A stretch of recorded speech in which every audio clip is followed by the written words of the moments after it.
Lesson 31. Meteorite hit Russia. Thousands injured. A meteorite exploded above central Russia on Friday morning. It was just like a scene from a science fiction movie. People watched the bright, swimming pool-sized rock fly across the sky and then crash. It entered the Earth's atmosphere and looked like a giant shooting star. The power of the explosion damaged many buildings and smashed thousands of windows.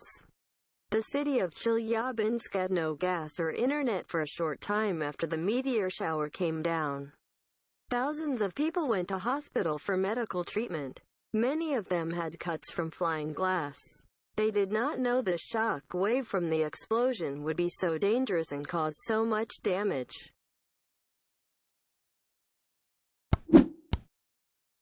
The Russian army found 3 giant holes in the earth where different parts of the meteorite hit the ground. One crater was 6 meters wide.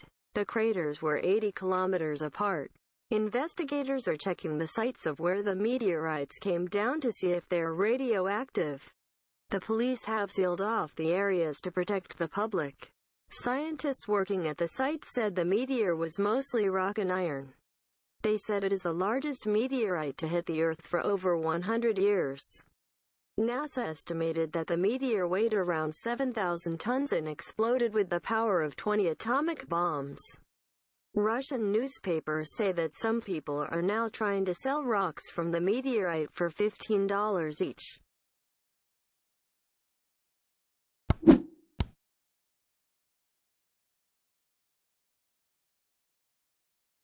One. Where in the world did the meteorite explode? 2. What was it like a scene from? 3. What did it look like? 4. What did the meteorite leave people without in one town? 5. What cut the people who were injured? 6. How many holes did the Russian army find? 7. How far apart were the craters? 8. What was the meteorite made of? 9. Who said the meteorite weighed 7,000 tons? 10. How much can you buy a piece of meteor rock for?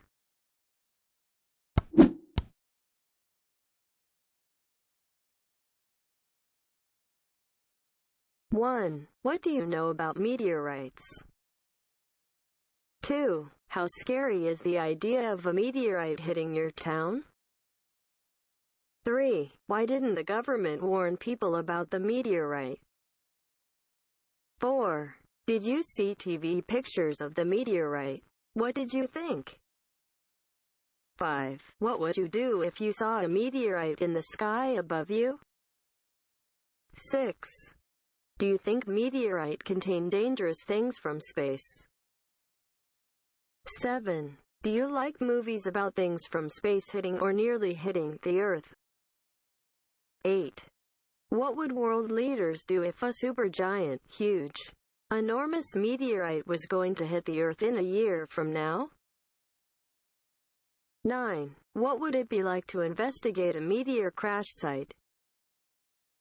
10. Do you think meteorite could carry life from outer space? 11. What is the most interesting thing about outer space? 12. What will the Russian police do with the meteorite? 13. What name would you give to the meteorite and why? 14. Would you like to buy a piece of the meteorite? What would you do with it? 15. What questions would you like to ask a meteorite expert? Lesson 32.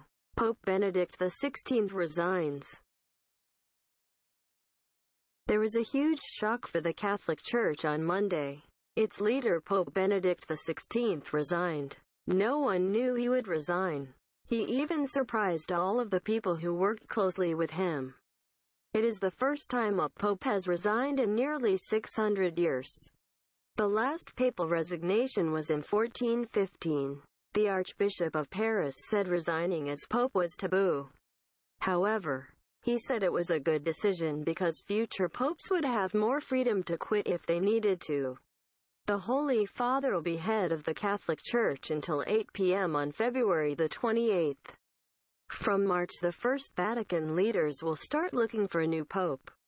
Many Catholics hope their next leader will be from the developing world. Benedict, 85, said he was too old to do his job properly. He became Pope in 2005 at the age of 77. He said that to perform the role of Pope, both strength of mind and body are necessary. He admitted that in the past few months he has not felt strong enough to do his job properly. His 89-year-old brother, Georg Ratzinger, told reporters, "My brother would like more rest at this age." Benedict had to manage some big scandals in his time as Pope. These included the truth coming out about thousands of children being sexually abused by priests. The Church covered this up for many decades. Meanwhile, world leaders have made statements to thank Benedict for his work over the past 8 years.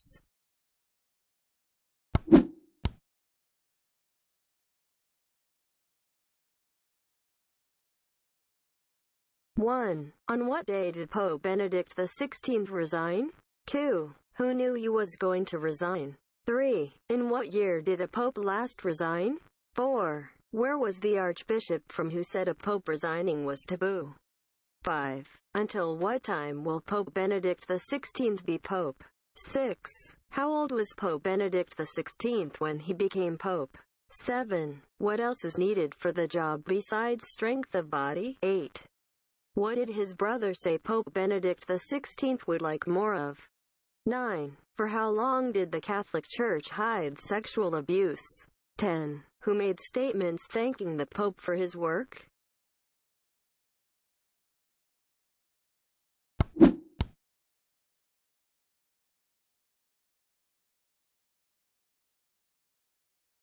One. What do you know about Pope Benedict XVI? 2. What do you think of the leader of your religion? 3. How important are religious leaders to you? 4. Do you think it's okay for the Pope to quit? 5. Why do you think the Pope didn't tell anyone he was going to quit? 6. Should the Pope have given a month's notice that he would quit? 7. Why is a Pope quitting such a taboo? 8. Should the next Pope be the first from the developing world? 9. Do you think 85 is too old to work? 10. Do you hope to be working when you're 85? 11. What do you think of people who say he was wrong to resign? 12. Has he damaged the Catholic Church by quitting? 13. What do you think of the Catholic Church? 14. How badly did the scandals damage the Catholic Church? 15. What do you think of the idea of a female pope?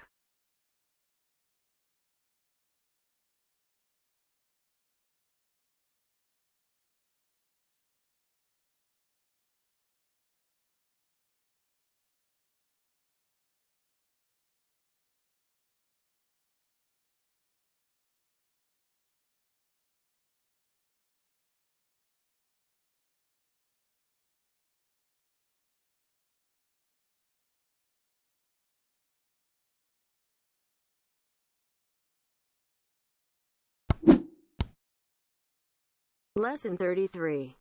Internet Safety Lessons for 5-year-olds. A British organization has recommended that children as young as 5 should be given instruction on the dangers of the Internet. The UK Safer Internet Centre is co-funded by the European Commission and delivers a wide range of activities and initiatives to promote the safe and responsible use of technology. Britain's National Society for the Prevention of Cruelty to Children, NSPCC, welcomed the advice and urged schools to provide appropriate guidance on Internet use. The NSPCC's Claire Lilly warned of the dangers youngsters faced by being online. She said, "We are facing an e-safety time bomb. Young people tell us they are experiencing all sorts of new forms of abuse on a scale never seen before." The Safer Internet Centre published an online survey of children's reflections on the Internet on February 5 to coincide with the UK's Safer Internet Day. The report summarizes the opinions of 24,000 schoolchildren. It found that 31% of 7 to 11-year-olds said that gossip or mean comments online had stopped them from enjoying the internet. Children also said they had been exposed to online pornography, experienced cyberbullying, and had been forced into sending indecent images of themselves to others. The report said, promoting a safer and better internet for children involves promoting their online rights to be safe online, to report concerns, and to manage their privacy.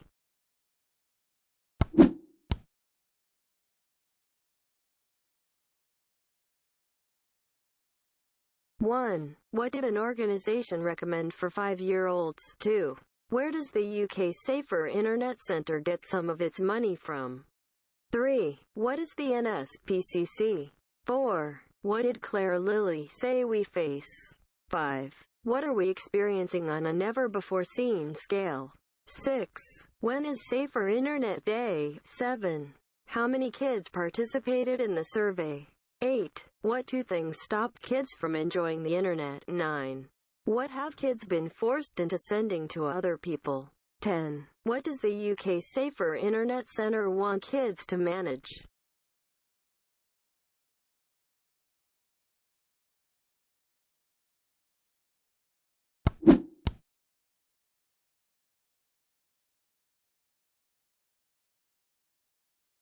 One. How was your very first experience of the internet? 2. What are the good things about the internet? 3. Have you had any bad experiences on the internet? 4. From what age should children be allowed on the internet? 5. What are the dangers for a child going online unsupervised? 6. What should children learn at school about the internet? 7. What do you think the e-safety time bomb is the article referred to? 8. If a child gets in trouble online, is it the parent's fault? 9. What punishment should someone get for abusing kids online? 10. Should it be easier to remove gossip on sites like Facebook? 11. What do you think kids like or dislike about the internet? 12. What are the bad things about the internet? 13. What should happen on Safer Internet Day? 14. How can we combat cyberbullying? 15. What kind of online rights should children enjoy?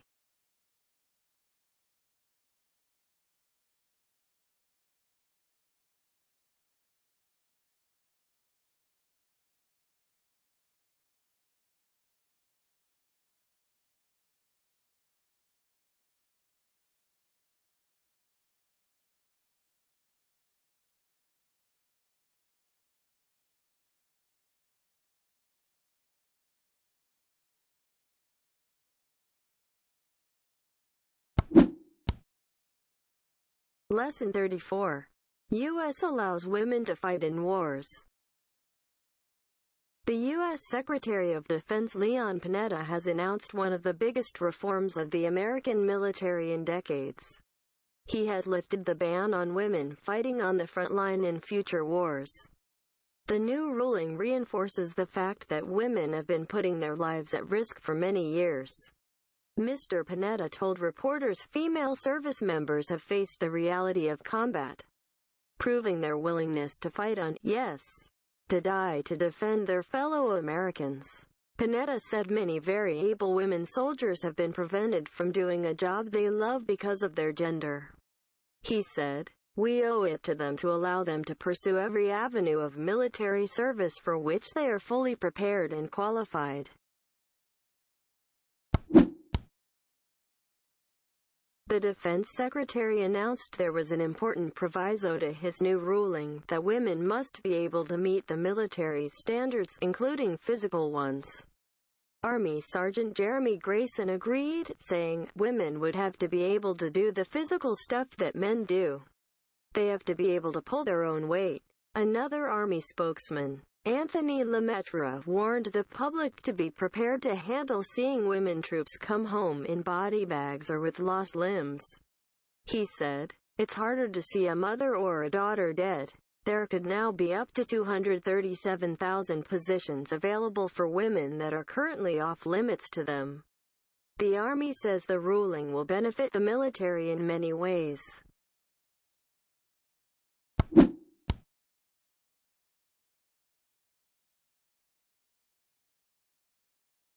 1. What is Leon Panetta's job? 2. What has Leon Panetta lifted? 3. For how long have women been putting lives at risk? 4. What are women prepared to die for? 5. What does Leon Panetta want women to pursue? 6. What is Leon Panetta's important condition? 7. What did a soldier say female soldiers would have to pull? 8. What must the U.S. public be prepared for? 9. How many military jobs could there be for women? 10. In how many ways did the Army say the ruling could benefit the Army?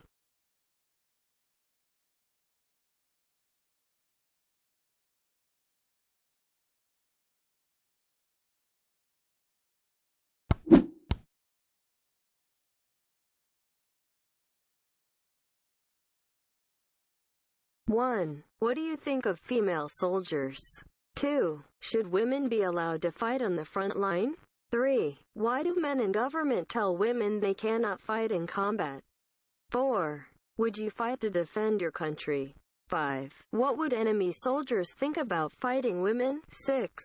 What do you think of soldiers who are ready to die to protect their fellow citizens? 7. Do you think you would be a good soldier? 8. How important is this new ruling? 9. Do you think all countries will allow their women to fight one day? 9. How difficult is it for a woman to do exactly the same as men? 10. Do you always pull your own weight? 11. How would people's view of war change if they saw many women in body bags? 12. How different would you feel if your daughter went to the front line than if your son did? 13. Are there extra dangers for women soldiers? 14. What could women do on the front line better than men? 15. How might the new ruling benefit the U.S. military?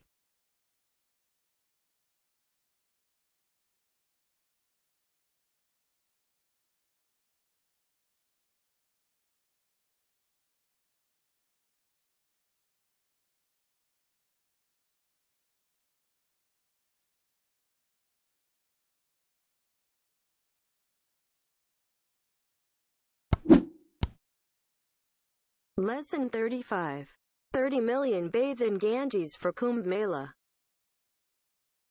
The world's biggest gathering of humanity took place yesterday on the banks of India's river Ganges. Up to 30 million people took part in a pilgrimage known as the Kumbh Mela. Hindu devotees have been traveling across India since the opening day of the festival on January the 14th. Then just a modest 8 million took a dip in the holy waters at a town called Sangam. This is where the Ganges and Yamuna rivers merge. Up to 100 million people will make their way to Sangam to bathe in the sacred waters during the 55-day event. This year is a special one, known as a Maha Kumbh Mela, which happens only once every 144 years. Hindus believe that bathing in the rivers will cleanse their sins and bring salvation. Security has been particularly tight during this Kumbh Mela due to record numbers of attendees and the execution on Saturday of one of those who attacked the Indian Parliament in 2001. Kashmiri Afzal Guru was hanged in the capital New Delhi for his part in the attack. Militants had promised to disrupt the Mela by causing a stampede. As a precaution, Indian police laid on thousands of extra officers to look for suspected terrorists. They also set up increased numbers of surveillance cameras. Meanwhile, a request went out to Indian celebrities to not visit the Mela at the busiest time. A police spokesman said the excitement created by a leading Bollywood actor or a popular singer could have resulted in a potentially deadly surge.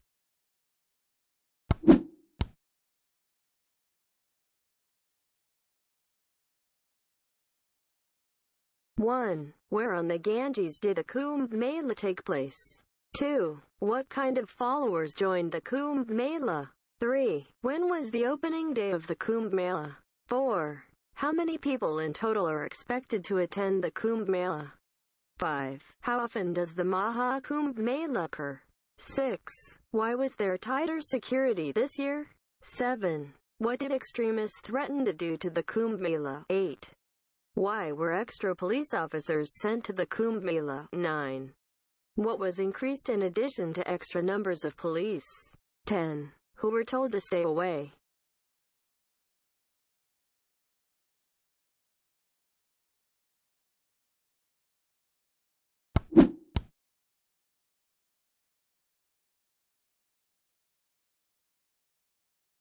One. What's your favorite festival? 2. Are religious festivals better than non-religious ones?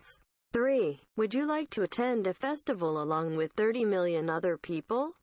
4. Do you think such a festival could change you as a person? 5. What's the best festival in your country? 6. Do you think water has spiritual or healing powers? 7. Is India a more spiritual place than most other countries? 8. Would you like to attend the Kumbh Mela? 9. Would you feel safe at the Kumbh Mela with so many people? 10. Is there another important pilgrimage in your religion? 11. Should the execution of Afzal Guru have been moved to another day? 12. Are the police more or less ineffective in a gathering of 30 million? 13. What's the biggest event you've ever attended and how was it? 14. What would you do in a stampede? 15. What world festival would you really love to attend?